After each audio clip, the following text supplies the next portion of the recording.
Véronique Torner, bonjour.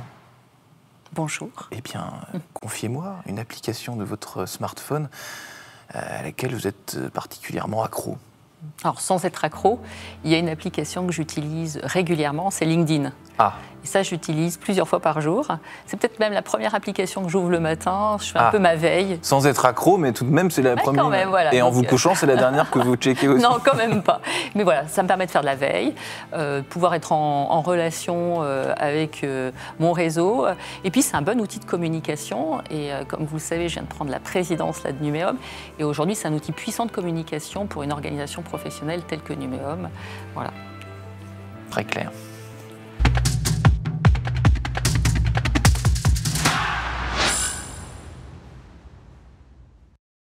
Bonjour à tous et bienvenue au Talk Dessineur du Figaro avec aujourd'hui Véronique Torner, entrepreneuse, présidente de Numéum, le premier syndicat professionnel des entreprises du numérique en France, créé en 1969 sous le nom Syntec Informatique, puis Syntec Numérique et enfin Numéum en 2021, qui est le fruit de la fusion avec Techint France. Alors vous êtes dans cette organisation depuis 10 ans, présidente depuis peu de temps. Pourquoi vous ?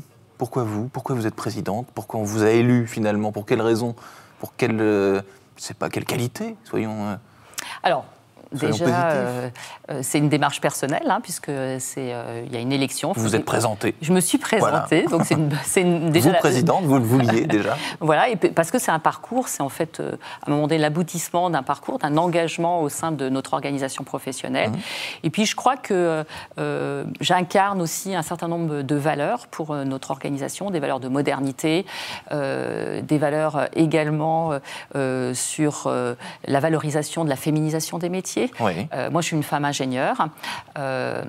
Déjà. Voilà.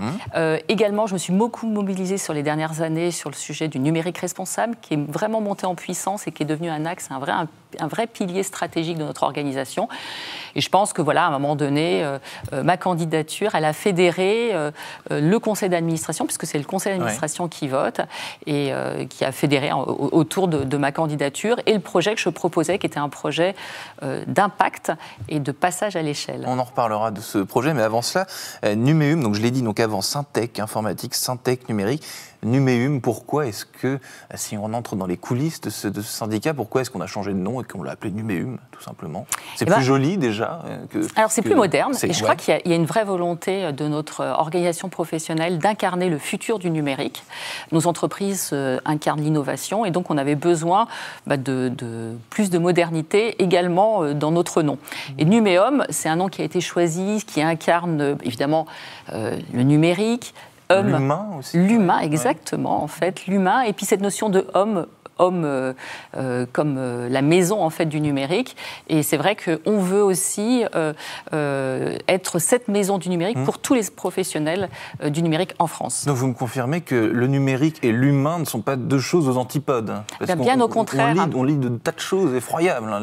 Alors c'est vrai, sur le numérique, on peut avoir cette dimension, moi j'aime bien dire pharmacologique, un peu potion et poison. Oui. Mais justement, le rôle d'une organisation telle que Numéum, c'est proposer un avenir à impact positif autour du numérique. Et donc, c'est toute la démarche autour du numérique responsable, montrer que le numérique est un levier de transformation sur les sujets sociaux, sociétaux et environnementaux. Et donc, gommer tous les aspects négatifs qui existent dans l'esprit aussi de certaines personnes, des clichés qui exactement. collent. Alors, il y a des clichés qui sont des réalités, il ne faut pas les nier. Par exemple, oui. Par exemple, on sait que certains algorithmes peuvent avoir des biais, donc il y a des sujets autour de l'éthique. On sait que le numérique a une empreinte environnementale, Absolument. mais c'est aussi un grand levier pour réussir la transition écologique. Nous, notre travail en tant que professionnels du numérique, c'est orienter le numérique sur l'impact positif et minimiser les impacts négatifs. Vous êtes également entrepreneuse, d'ailleurs, vous êtes surtout entrepreneuse. C'est mon métier. C'est votre métier, absolument, avant d'être présidente de Numéum. Le paysage entrepreneurial en France, vous le connaissez très bien, qu'est-ce que vous en pensez ? Il vous inspire quoi ? Est-ce qu'il vous enthousiasme ? Est-ce que parfois il vous agace un peu ? Quelle relation vous avez avec ce paysage entrepreneurial ? Moi, je suis plutôt de nature positive. Je suis vraiment entrepreneur dans l'âme. J'ai fait 2 ans de salariat l'entrepreneuriat dans toute ma carrière professionnelle. Qui vous ont dégoûté? Non, pas du tout, mais il y avait une envie au fond de moi d'être entrepreneur, de m'engager. Vous avez essayé le salariat et vous avez vu que ce n'était pas pour vous, quoi. Voilà, ce n'était pas pour moi. Moi, j'ai plutôt donc une vision qui est optimiste et positive. Je trouve qu'on est un secteur du numérique qui est un secteur excessivement dynamique, créatif. Il y a tout le monde des start-up. J'étais à Vivatech il y a une grosse semaine et c'est fantastique de rencontrer en fait tous ces entrepreneurs qui proposent de l'innovation au service de l'humain, au service de la société. Donc ça, moi, j'ai plutôt une démarche enthousiaste et je trouve que c'est un secteur qui en tout cas, le numérique est un secteur qui se renouvelle beaucoup. Il y a beaucoup d'innovation, donc c'est excitant comme secteur. Vous disiez tout à l'heure, vous m'avez dit, ouais, vous êtes ingénieur, vous êtes une femme, chacun l'aura vu. Est-ce qu'à l'époque où vous étiez à l'école, est-ce que se tourner vers l'entrepreneuriat quand on était une femme, c'était aussi évident que ça l'est aujourd'hui? Aujourd'hui, l'entrepreneuriat dans le digital, a fortiori, c'est plus une question de genre, on l'a bien vu. Enfin, tout le monde peut entreprendre. Alors, c'est vrai. Alors, moi, à mon époque, globalement, quand on sortait d'école d'ingénieur, l'entrepreneuriat, c'était pas... C'était pas une option. Non, c'était pas la carrière qui était légitime derrière, qu'on soit un homme ou une femme. Néanmoins, en fait, vous dites qu'aujourd'hui, ça paraît une évidence, il n'y a plus de sujet. Je veux quand même rappeler qu'aujourd'hui, il y a encore très peu de femmes qui travaillent dans notre secteur.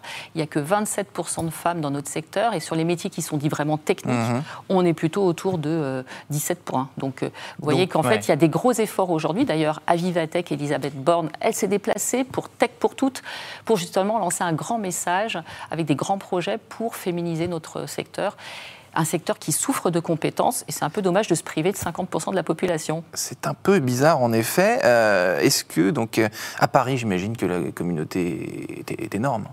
Alors, il y a une très grosse communauté entrepreneuriale à Paris, mais nous, au niveau de Numéum, on a 50% de nos adhérents qui sont quand même en dehors de l'Île-de-France. Parité, donc, Île-de-France, oui, vous voyez, en fait, des fois, on a des stéréotypes. Et ces dernières années, et je pense qu'il y a une accélération avec la crise du Covid, il y a de plus en plus d'entreprises qui s'installent en région, et c'est une bonne chose. Et ça fait partie de mes priorités de mon mandat, les régions. Les régions, parce que, donc, mettons les pieds dans le plat, il y a ce microcosme, cet écosystème d'entrepreneurs du numérique parisien, mais il n'y a pas que. Non, c'est de moins en moins vrai. C'est de moins en moins vrai. C'est de moins en moins vrai. Vous avez plein d'écosystèmes qui foisonnent en région et c'est très dynamique dans les grandes villes principalement quand même. Nous, on est présents dans 12 clusters régionaux et c'est très dynamique, très vivifiant. Et moi, quand je me déplace dans tout le territoire, à chaque fois, j'ai vraiment de super surprises, des belles rencontres et des secteurs très, très dynamiques. Est-ce qu'il y a des échanges permanents entre ces différentes communautés, j'imagine au cours d'événements, de choses comme ça? Est-ce que ces entrepreneurs du numérique, qu'ils soient à Lyon, à Paris ou à Lille, ou peu importe, se croisent et apprennent les uns des autres? Est-ce qu'il y a une vraie relation? Alors oui, et Numéum est vraiment l'endroit où justement il peut y avoir ces échanges, ces partages, ce networking. Pas seulement sur LinkedIn, donc. Pas seulement sur LinkedIn. C'est le premier pas, ça. Non, on a des outils internes qui nous permettent aujourd'hui de vraiment pouvoir partager en fait de l'information. Le Covid aussi a fait une grosse révolution en fait, avec tous les outils qui permettent de visio. Et aujourd'hui, il y a énormément d'échanges, de connexions entre nos acteurs. On est organisé par communauté, donc ça peut être des communautés qui sont régionales, mais ça peut être des communautés en fait d'intérêt. Par exemple, on a les acteurs de la santé, ça peut être les acteurs sur des choses technologiques autour de l'IA. Dans quelques jours, on a l'IA Summit qui va réunir toute la communauté sur les acteurs qui agissent sur l'IA. En fin d'année, ça sera sur les acteurs du Green, avec le Green Tech Forum, vous voyez. Et donc, il y a des événements à la fois présentiels, parfois des événements qui se font en visio et qui nous permettent d'interagir tout au long de l'année. Un programme assez riche. Je vous disais tout à l'heure, qu'est-ce qui vous enthousiasme dans cet univers d'entrepreneurs du numérique? Qu'est-ce que vous trouvez à l'inverse pas qui fait défaut, mais un écueil que vous aimeriez corriger peut-être? On parlait de clichés tout à l'heure. Est-ce qu'il y en a? Parce que nul monde n'est parfait. Je pense que la difficulté, c'est parfois en fait le curseur qu'on va positionner entre innovation et réglementation. Moi, je soutiens depuis un petit moment en fait un numérique responsable, et donc je soutiens le fait qu'il y ait un cadre. Et je crois que l'Europe a un rôle à jouer, a des valeurs à défendre, et donc on a besoin d'avoir un cadre.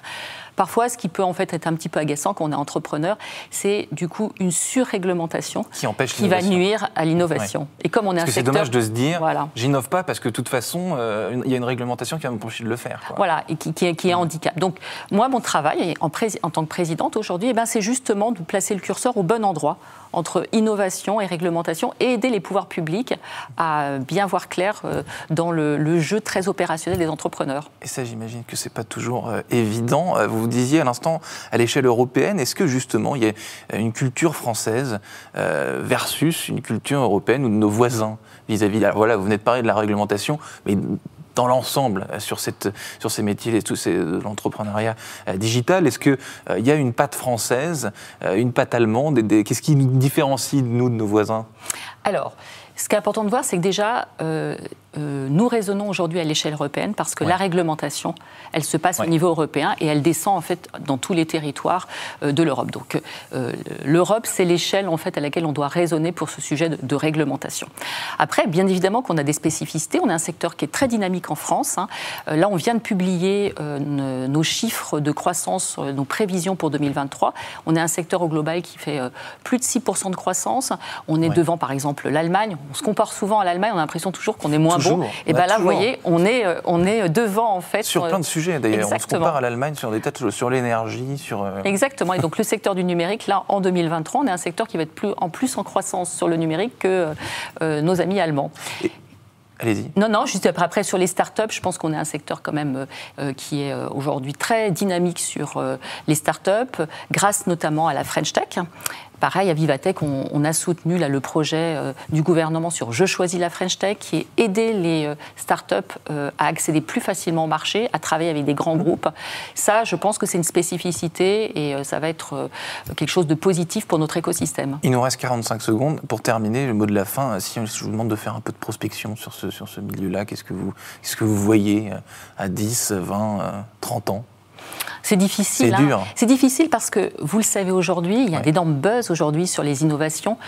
On parle beaucoup d'intelligence artificielle et on voit là que l'intelligence artificielle générative va énormément transformer en fait notre monde, pas uniquement les acteurs du numérique, ça va, je dirais, transformer globalement les métiers. C'est difficile de se projeter, de savoir exactement. C'est de plus en plus dur de faire de la prospection finalement. C'est très difficile, surtout sur ce que vous me dites là à 30 ans.